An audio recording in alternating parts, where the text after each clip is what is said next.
Id-Deputat Nazzjonalista David Take qed jitlob il-Pulizija biex tinvestiga dak li jista' jkun qatt kriminali wara li Melvin Toma xettaħ ġurament li Jorgen Fenech qallu li kien offra l-flus lill-Partit Nazzjonalista mmexxi minn Adrian Delija biex David Casa ma jitlax fl-elezzjoni tal-Parlament Ewropew tas-sena l-oħra.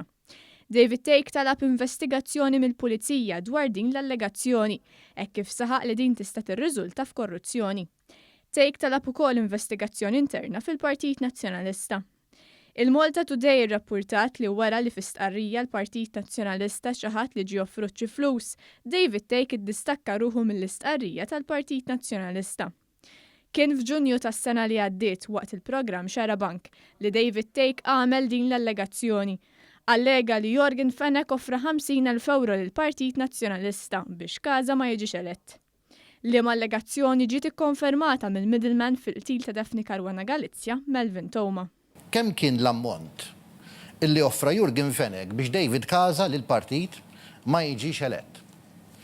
Inti forsi informat jew ma nafx hekk intix informat illi offra 50,000 euro Jorgen Fenech biex Casa ma jiġix elett?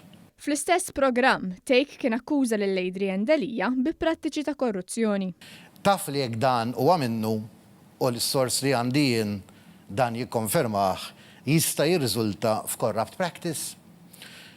Li persuna toffri l-flus lil xi ħadd li għandu poteru kontroll ta' kampanja hija xi ħaġa gravi ħafna. Ma David Take ingħaqad ukoll l-esponent ewlieni tal-Aqda Repubblika u tal-fazzjoni Busuttil Manuel Delija. Fuq il-blog tiegħu Manuel Delija kiteb li Adrian Delija ma ċaħadx jekk ħax il-flus. Kiteb li Adrian Delija għandu jgħid jekk ħax il-flus, anke fid-dawl tal-problemi finanzjarji tiegħu. David Casa magħruf għall-appoġġ tiegħu lejn l-eks kap nazzjonalista Simon Busuttil kien mar fuq Facebook biex jirringrazzja lil dawk li b'xi mod kienu tajnuna lieh biex reġa' tela fil-Parlament Ewropew. Fosthom lil Lady Fenech Adami, Lorenz Gonzi u Simon Busuttil. B'Kasa ħalla barra mir-ringrazzjament tiegħu lill-kap nazzjonalista Adrian Delija. Din mhux l-ewwel darba li l-middleman Melvin Toma semma lil Adrian Delija.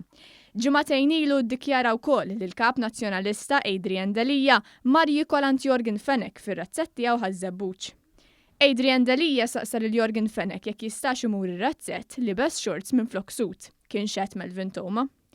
Adrian Delija ma ċaħadx li ltaqa' ma' suspettat mandant fil-qtil ta' Caruana Galizia. Wara li ħarġu l-allegazzjonijiet ta' 17 Black f'April 2019 kien sar magħruf li d-deputati nazzjonalisti Kristi De Bono u Herman Schiavone kienu marru jiltaqgħu ma' Jorgen Fenech. Huma kienu saħqu li marru għand in-negozjant biex jippruvaw iġibu sala b'xejn ħalli jorganizzaw konferenza.